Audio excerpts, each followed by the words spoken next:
Welcome back to Northeast Current. I'm your host, Kerry Brazen. Right now we go back to Jeannine Luby. Hello, Jeannine. How you doing? Good. How are you? Now tell me, you're a certified laugh yoga instructor. Tell me more about that and how you got into doing that. Well, my business is called Laugh to Live, and it's all about promoting laughter and humor. And one of the ways I do that is I'm a certified laughter yoga leader. And most people hear it and they're like, is that for real? And I actually heard about it when I was going for my master's a few years ago. I just did a Google search, actually. Found two different organizations, the World Laughter Tour in America and a man named Dr. Kataria in India. He started laughter yoga because he believes we can all benefit from laughter, which is not just him. Many people, the research shows laughter is wonderful for us. He thought, how can we get people doing it as a practice, kind of like yoga? So he and his wife, who have a yoga background, and he's a medical doctor, said, what if we make it like an exercise where we're breathing a lot, we're clapping, we're literally doing ho-ho, ha-ha, hee-hee. And he said that way laughter becomes a choice, not just a response to a joke or humor, which is another thing I do with my stand-up. But with this, it's like a choice. Just like we choose to go for a walk or go for a run. If we're stuck in traffic, most of us choose expletives first. That's just the way we are. We grumble a little bit. We get angry, which is fine that it's a reaction as long as we get it out, but it's bad for our bodies. So a choice, a healthier choice is, you're stuck in traffic like, I can't believe this. And you just start laughing. It seems insane, but it's actually good for you. So laughter yoga is based in that whole idea of choosing to laugh and making it like a wellness tool or resource exercise. So you don't really use a lot of, do people when they show up to your classes expect to do a lot of yoga and stretching? They do. In fact, I don't do a lot of, I don't have a studio, so I don't really do a lot of classes. I've done some sessions locally at Everything Natural and different area places where people have come from the public. But in the very beginning, I had people showing up with yoga mats. And now I try to be very clear. It requires a description, an explanation that yoga, it's called laughter yoga because, with any form of yoga, it's connecting the mind, the body, and the spirit, and also because of just the whole idea of goodness and wellness and the breathing, a lot of yogic breathing, but it doesn't require a mat, which is what's great about it because while I do occasionally groups of people from the public, I focus more on conferences, corporations, senior centers, where I go out to them and they can be dressed in any attire, they can be of any physical ability, and they can get something from it. Even people who can't get up, if they're seated, if they're elderly and they're senior citizens, even if they can just smile and do the laughter, they can do that seated. So it doesn't require any special mobility, and you don't even have to be athletic or fitness. When people hear exercise, they kind of cringe. But this is just, think of it more as internal exercise, stress management, really great mental health, that sort of thing. And like you said, who can benefit from laughter yoga? You said people of all ages, People of all ages. I mean, I like to pose the question of who can't benefit from laughter, and really everyone can. The research has not, I haven't seen any research that says that there's one group versus another. There are different areas of wellness it addresses. There's research that shows it helps to prevent heart attack. It helps people, there's a new Japanese study, it helps people with diabetes. They say it helps people with mental health issues. It helps anyone, if you're in depression, it kind of helps lift it. I'm not saying it's a cure. We have to be careful to say, this along with other things. So it helps to burn a small amount of calories, not a heck of a lot, maybe like a Hershey Kiss, right? You'll feel a little less guilty, like a couple extra chocolate chips. So really everyone can benefit, and even children. I've done it for children's groups. In fact, I'm going to be doing something with Lackawanna County Art in the Park next week. Kids naturally laugh, so it's not like they need it as much as adults because we are so serious because we've got so many things to worry about. Right. But it's still fun for them because the thing about laughter yoga is that it's playful. Adults have a little bit of a harder time with that. With kids, don't. They just embrace it much more easily. Now, how does this tie into your organization, Laugh to Live? Well, it's a big focus of what I do. My Laugh to Live is a for-profit business, and laughter yoga is just one way that I promote laughter. I also do stand-up comedy. I'm doing a tour of wineries, and so I promote laughter. That way is the way where it's a response to a joke, where it's based in humor. Now, you've written a new children's book. Tell us about that. Yeah, I was very fortunate to receive funding from a 2012 Lackawanna County Arts and Culture grant. Every year they give away a bunch of grants, actually quite a few, and in 2012 I was able to get money, so it was awesome because years ago, about 7 years ago, I had an idea for a children's book. And I do have a degree in writing, I have a degree in journalism. I've always loved writing. So a lot of times I'll write stories and then I don't finish them. Right. I leave them and I'm like, okay, I move on to something else. 6 or 7 years ago, I had this idea of a children's story, and it did involve animals in a forest. And I set it aside. So I think maybe that resurfaced. It was in the back of my mind. So this year, when I was thinking, oh, I think I'd like to submit for a grant, I thought of the children's book. I thought, oh my gosh, wouldn't it be cool if they could help fund the children's grant, or excuse me, the children's book. And I talked about it, and a couple people said, you know, this is a good solid idea, you could get the funding, and because I personally just didn't have the money to fund it. So getting the grant helped me. I worked with a woman named Mindy Mendocino from Clark Summit. She's a local artist.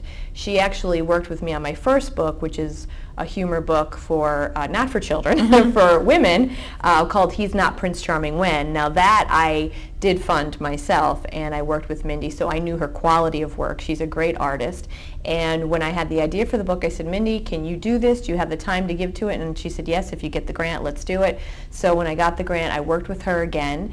The book is called Wartz All, and it's about a little frog. And it's about him going along the trail with his little forest friends, a squirrel, a bird, a spider, a turtle, a rabbit, and they have their little adventures. And then the whole idea, of course, every children's book has to have a moral, a story, which I'm sure, you know, it's been out there before, but I think it can never be told enough. The idea is kind of about being kind to one another, and that, you know, accepting one another as we are, warts and all. So that's kind of the idea. And what was especially cool for me is that when I had the idea, I was able to incorporate some more local components to it. I enjoy running, and I like to run along the Lackawanna River Heritage Trail in the Mid-Valley. We leave Mellow Park, we go up through Jessup and Archibald, and there's a great trail that runs alongside the river.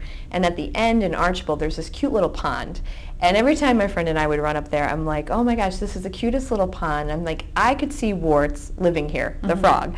I'm like, he could be from here. So I really used a lot of that, that nature, the locale there inside the book. I had Mindy, the illustrator, come and meet me there.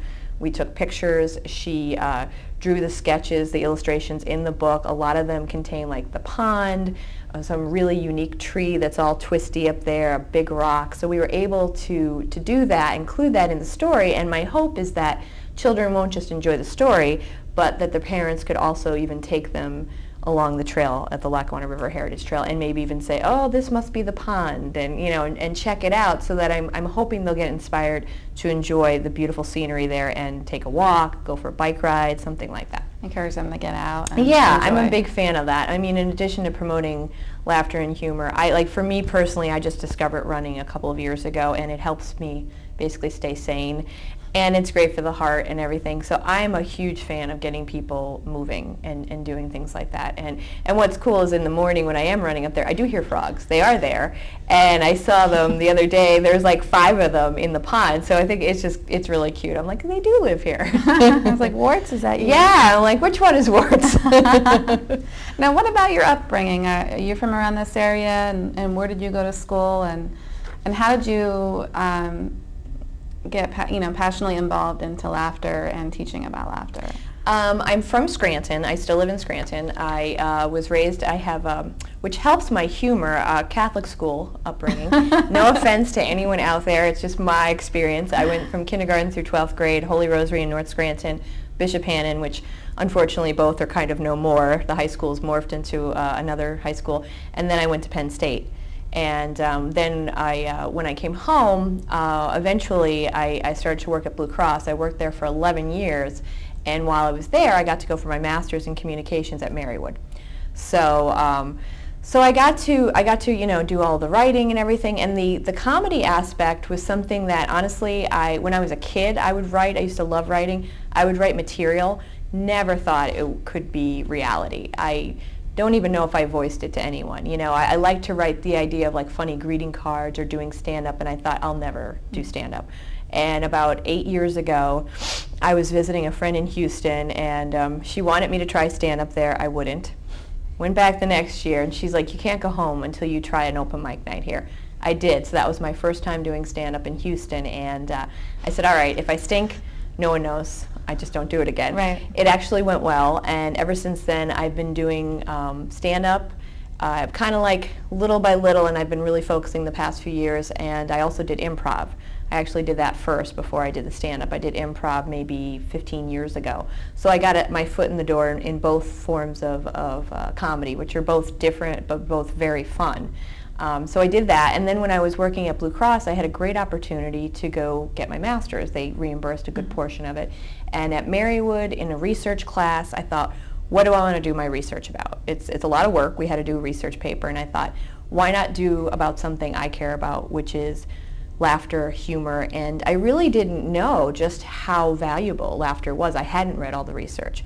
And doing the research paper, I just read so much about the wellness benefits of laughter and how great it really is. And Norman Cousins is the first person that I like to mention to people, that he was years ago editor of the Saturday Review. He had a life-threatening disease, and I won't get into the whole thing, but basically he was, his whole story was told in the Journal of Medicine, because with 15 minutes of really hearty belly laughter, he reported that he got 2 hours of pain-free sleep with no drugs. So he was kind of the first person or the pioneer to say, let's examine this, let's study this, and it's just continued since then. So because of my research paper at Marywood in 2004, it really got me thinking, and in the summer of 2006, I started this business I have, Laugh to Live, and then I invested full-time just 2 years ago. I left my day job at Blue Cross 2 years ago. So it's kind of like, I think for me, my passions are like comedy, laughter, and wellness. So it's kind of a nice idea to combine them, and having a background in communications just helps me, I think,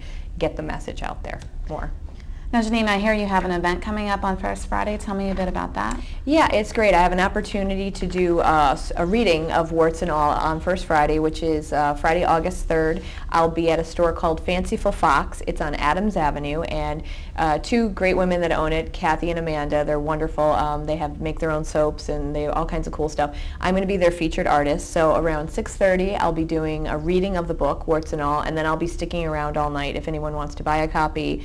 And I'm also going to bring some of the original illustrations. I'll have those framed and hanging so that, you know, if people are interested in it. Mindy did a great job, the artist, with the black ink drawing, so it'll be cool for people to see it and listen to the story as well. Very nice. And you have a website? Where yes, people can find wartzandall.com, and it's Wartz with a Z, W-A-R-T-Z, and all.com, and I'll have all of my listings there because I'll be doing some more readings at local libraries and that sort of thing. Wonderful. Before we end today's show, what's next for you? I mean, you're on a mission, obviously. On a mission. On a mission. So what's next for you? I'm not exactly positive, which is, I think, one of the greatest parts of life that I'm surprised that I actually like, is that you don't know what's behind the next bend, which scares some people. I always thought I was a little bit of a control freak, but apparently not as much as I thought, because I like the fact that 10 years ago I didn't see this, where I am now, having written 2 books and having left my day job. So I don't know exactly. In the short term, in September, I'm going to the French countryside, Provence, and I'm actually hoping that I can do the next book. I want to make a series with Wartz for children with messages like social issues, like be kind to the environment, that sort of thing. And I would love to do a book about him going to France. So that, I mean, you know, it's stereotypical, but I'd love to see him on a bicycle with a beret, you know, a baguette in his hand. I just would love to do that. So that would be fun. Well, sounds wonderful, and you're on quite the adventure. Thank you. Thank you. Well, that's all the time we have for Northeast Current. I'm your host, Kerry Brazen, and this is Jeannine Luby, and we'll see you next time. Thanks for joining us.